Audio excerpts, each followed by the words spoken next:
So if you have a website for your small business and it doesn't seem to be working or converting for you, or you're getting ready to revamp or update or even build your small business website for the first time, you are not going to want to miss this episode, because we are going to give you the 10 parts your website homepage must have to ensure it follows proven storytelling principles, so you get more leads and get more customers and your website actually starts making you money. So if you want to make the most out of this episode, go to our website, seangarner.co, or you can click the link right down here below and you can get this click to client website template that we're going to be walking through today. If you go to seangarner.co, scroll to the bottom of the page, you can see right here, it's the website wireframe template, or you can go to seangarner.co/website wireframe to get this. So like I said, on your website homepage, if you want it to work, you need to have these 10 sections on your website. And with these 10 different sections, we laid this template and wireframe out for you so you could understand the two aspects of each one of these sections.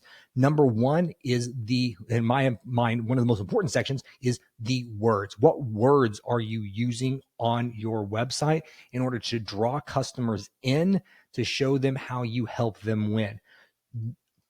Two big mistakes that I see with most small businesses with their website is that ultimately it comes down to just selfish marketing. One, they don't talk about the problem they actually solve. They just talk about the services that they offer. The second thing is they don't talk about their customers. They talk about themselves and how great they are. Whenever people are looking for solutions to problems, or it's looking for to do with, whenever customers are looking for a business to work with, they're doing that not because they necessarily want the service they offer, but they want the solution to the problem that the customer has. And so most businesses are making the mistake to where what they're doing is they're talking about the service instead of the benefit that comes by having the problem that the customer is dealing with solved. So really focusing on the words that you're using and how they're laid out in the website is going to be very, very important to make sure that it's converting. Second thing is how it is visually laid out and designed. Unfortunately, what I've seen with a lot of small business owners and their websites is it looks like they made it themselves. It's probably because they're trying to bootstrap this thing whenever they're first getting started, and they didn't have a big budget to build a nice website, or they thought I just need to get something out there so I can get this thing started. And as the business has grown, their digital presence has not grown with it. Or they had a neighbor, a nephew or something like that knew how to make websites and, hey, I'll do it for you.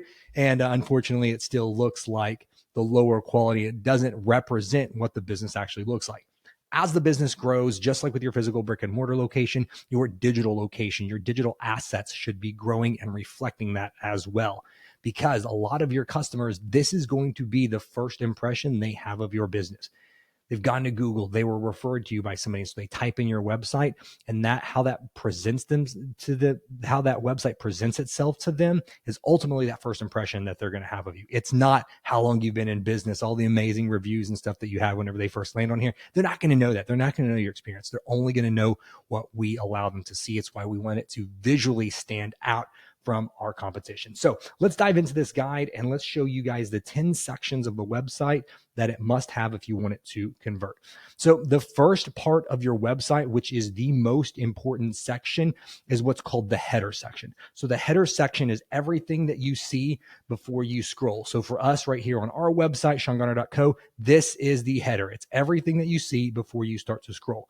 Now, this header section, a typical layout of this should be your logo needs to be in that top left-hand corner. The main call to action that you have is going to be here in the top right.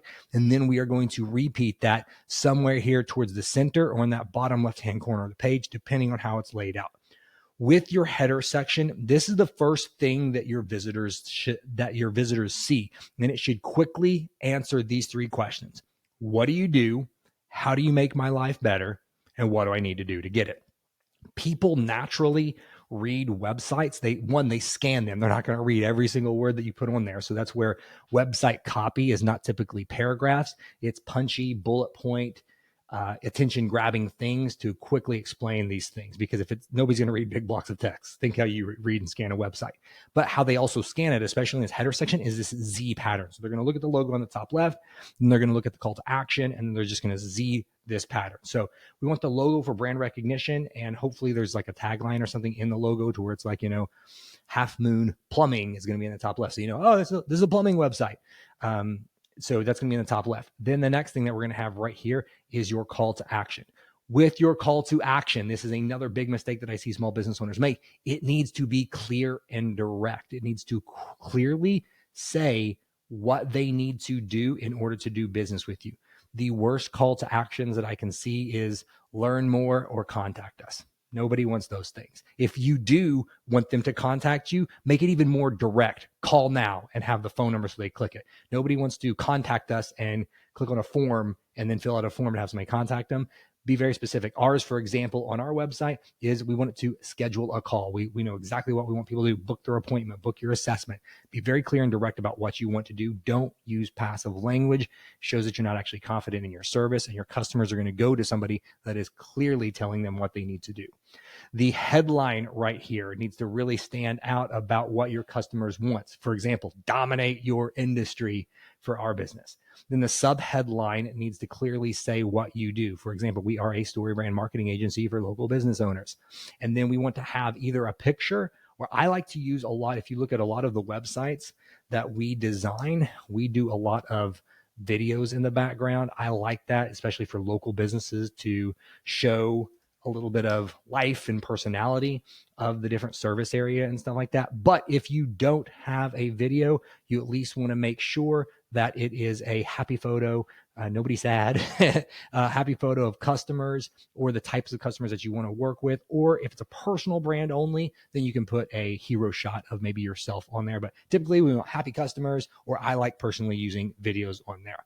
This is the most important section of your website because this earns the scroll. If the header section is not enticing, people are going to bounce off your website. And that's literally what's called, if you look at your data, it's called your bounce rate. They're going to not click on anything else, and they're just going to go right back to Google and look for somebody that is clearly doing those three things. That's telling them what they do, what they're going to do to make their life better, and then how they need to get started. Too many businesses assume their website's doing it, but it is not clear and direct in answering those three questions. So the next section on the website is something that's called the value stack. So the value stack should list the three benefits or successes that your customers are going to get when they work with you.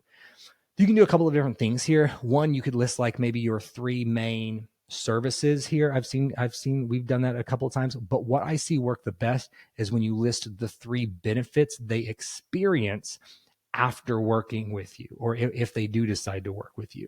So just using it, for example, like we listed it for kind of more the process that we use. So we build sales funnel, we build, fill, and optimize sales funnels, and that's our process.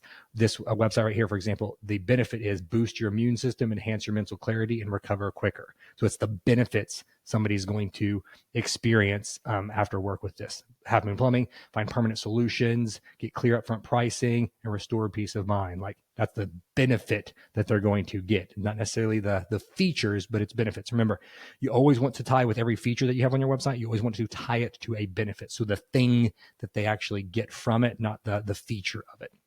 The next section of the website is the stakes section. And a lot of times people will misunderstand what I mean by this. It's not, it is kind of the Debbie Downer section here, but we do want to remind the customer of the problem that they're dealing with. We do this not for fear tactics or to scare somebody, but just to remind them that we understand what it's like to be dealing with this problem. Because again, we're not just trying to sell services and features on our websites and with our marketing. We're trying to communicate the problems that we solve and the benefits that you'll get after getting that problem solved. So on this stakes section, what we typically like to do is it should be kind of small. You can kind of see we've laid out some visual examples here. Like I told you, typically a good header layout is going to follow that Z pattern. I always recommend the text being left and the image being right focused, or if you're doing a video, then we'll typically do it to where the text is centered on it. But if it's not people here in the West, we read left to right. And so it just makes sense that text goes on the left and then the image goes on the right. Value stack needs to be 3 punchy kind of little things like this. Shouldn't be huge blocks and paragraphs of text. The next section is the stakes section. A couple of ways that we like to do that is one is just kind of have like a centered paragraph text of just like a headline and then 1 to 3 sentences, again, stating the problem that they're dealing with so your customers know that you actually know what it's like. And it kind of reminds them like, it does kind of suck that I'm having to deal with this. The next section that we have is called your value proposition. So once this right here is where we hit them with the value of exactly what we offer. So this isn't just necessarily always listing the features that we do. We can do that, but we want to, again, show if we do list our features, we want to connect every feature with a benefit. So this is where we want to showcase like our product offering, the services maybe that we provide, and we always want to tie every feature with a benefit. So for example, it's not just, for us, it's not just website design. It is stand out online with a digital footprint that represents the quality of your business. Like that's the benefit that you're getting from having a website. So we always want to list the benefit with every feature that we showcase. And we want to show customers what we do. The next section is the guide section. So this is the first part on the marketing where you actually talk about yourself as the guide and to your customers. Too many websites, they're spending 90% of the time talking about them, awards they've won, how long they've been in business, and all of this stuff. And they talk about their customers very little. We still want to talk about ourselves on our marketing and our website so our customers know, but we want to make it, we want to do it in a way that is putting the customer first. And we do that by not talking about how awesome we are and making ourselves the hero, but instead by positioning ourselves as the guide in our marketing. And so we do that with 2 things. We do that with empathy and authority. Empathy is, I understand what it's like to deal with XYZ, or man, we think it's wrong that you're dealing with XYZ. We want to show that we're relatable, that we actually understand what it's like to deal with this problem. And the second one is authority. This is where we're going to list testimonials and prove or awards we've won. And we want to prove that we actually have solved this problem and these types of problems for other people just like them. This can be done a lot of different ways. I personally love a good solid video testimonial if you can get that from your clients, but just a good direct result that somebody's got from working with you or what that experience was like. With this, I always try to tell clients, we don't want our testimonials to be, something is better than nothing, but we don't want our testimonials to be vague and generic. Like, Dave is a really nice person. We want it to say, Dave helped me lose 12 pounds in 12 weeks, like a very specific result that they got from working with you. I worked with Jeff. He came in and my appraisal was done and given to me in 24 hours, like something like that, where it's a specific result that they got from working with you. The next section is your package and pricing. So on this section, and you can see here on the guide layout, typically like one of the good layouts would be like a block of text, have a couple of testimonials right there, some headshots. Headshots always help with the layout. You don't want just a generic quote, or I personally don't like screenshots from like cell phones and stuff. People say it looks more authentic. I don't think it looks professional. I like a good headshot. Ask your customers if you can pull their headshots off of like their social media profiles, or if they work with a business, if you do B2B, you can use company logos and everything right there. But this is one of those ways you can kind of visually lay it out. A headline right here that shows that you understand what it's like to deal with them. 1 to 2 sentences about you dealing with that in the past, and then some testimonials from clients. Next is going to be your pricing and package section. And again, it's kind of good just to have these laid out in columns just like this, where you list the package name and everything that's included with it. Remember, whenever we're listing our packages, always want to have the benefits tied with the features as we've got these bullet point things below it. Now with this, there's two different ways to think about this. So with some businesses, they don't want to list their prices on their website, which I get it and I understand, because then you just might have people price shop without actually getting a conversation with you to see the value that you actually provide. You can still do this section where you can show your service offerings or service packages without necessarily listing your prices. So for example, using us, we have under our value proposition the list of services that we provide. And then we have a list of packages because we kind of package those things up in different ways. So you can do that as different ways. You don't have to have this section on your website. I recommend it so customers have a better, clear understanding of what you do. Don't have to put your prices. There's pros and cons to doing that. What I typically tell clients is if you adding that kind of information to your website will typically slow down lead flow unless you are the discount option. Like if you're the lowest priced person in your area, then yeah, and that's your strategy, list the prices on your website. But if you're in that mid-range or even upper tier, I typically don't recommend doing it because that's going to instantly slow down lead flow from people that are price shopping. When I typically tell people to list your prices, if you are getting leads and they're unqualified leads, because maybe they are expecting it to be a much lower price than it actually is, you can list your prices on the website, or you can have something like prices starting at, and then you list kind of the first lower tier price that you have on that if you don't want to have all the packages. That's how I do that.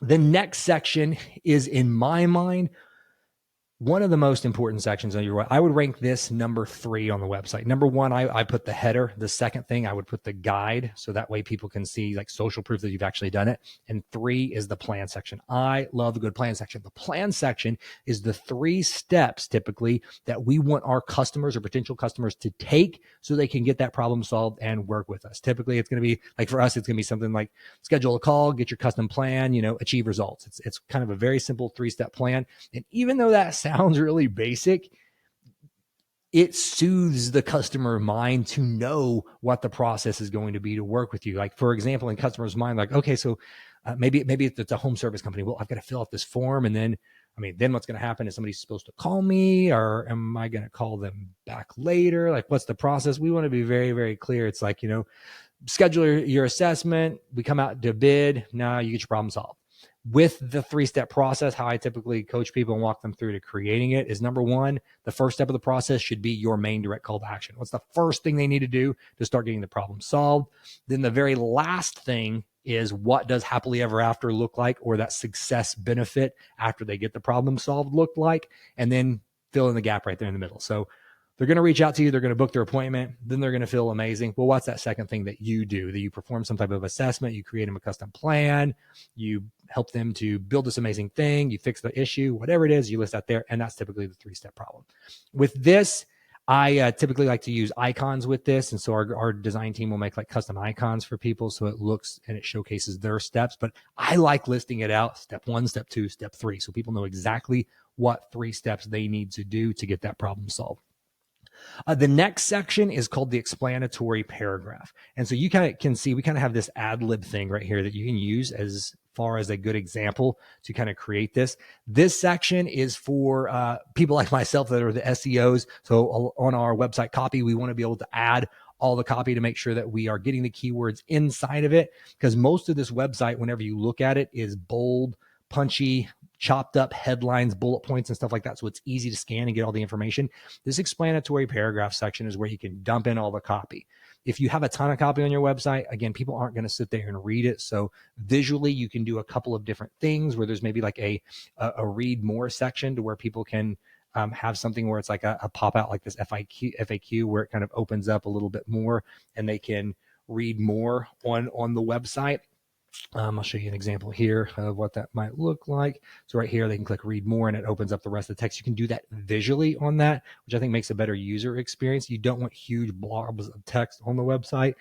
It's going to be a bad user experience and nobody's actually going to read them, but we do want them there because who is going to read them is Google. And so we want to make sure that we have that SEO copy in there. And this right here is a way that follows a good storytelling framework that also allows you to include those keywords that you want your business to be showing up for on Google. Now, these last sections here, you don't have to have this one, but I very strongly recommend you do. And this is why most businesses aren't getting enough leads from their website, is because they don't have this, a lead magnet. You need some type of place on your website for customers that aren't ready to buy, to where they can put their name, email, or phone number in for something in exchange of value. It can be something as small as like this business right here, one of our clients, they are a medical spa. They just give a discount so people can enter their name and email in for a discount. We've got some on ours.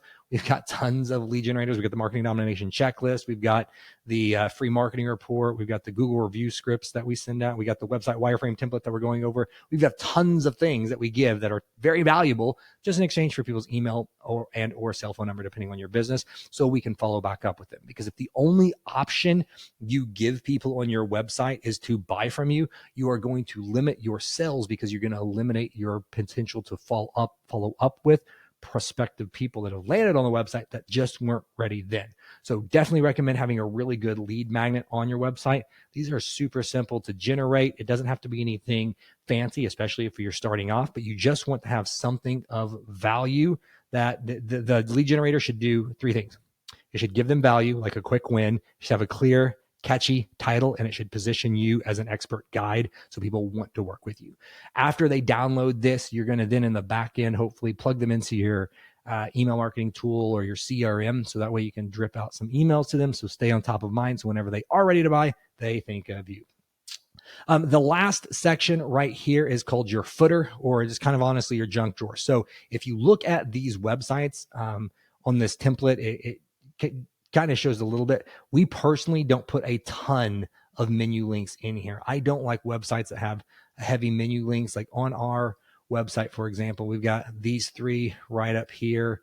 The IV therapy here, we've got three right up there. I typically don't like more than 3 links in here, but lots of businesses have tons of other pages that we want to direct people to. And then from an SEO perspective, we do want to have those links nested on the home page because we don't want we don't want Google to have to click more than 2 times through to be able to find those pages. So we do want to have those main pages nested on there. We do this on what we call the junk drawer. So anything else that you want to have linked, resources, employment pages, we want to put that down here at the bottom. So that way it's still accessible to customers, but it's not going to be the main thing that drives them to a purchase. Nobody's going to go to your website and be like, well, I'm not going to hire them until I can read their about page. Now, they're not going to. You've probably never done it, but if you're sitting there clicking, it is interesting to go in and maybe dive a little bit deeper. But it's not going to drive a purchase decision, and that's why we wireframe out our websites like this, is because we are trying to use proven storytelling principles to collect leads and drive a purchase decision.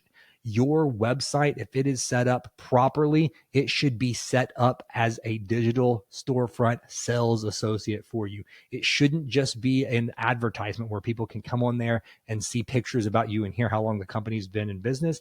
It should be making you sales. And the only way it's going to do it is if you follow this proven storytelling framework.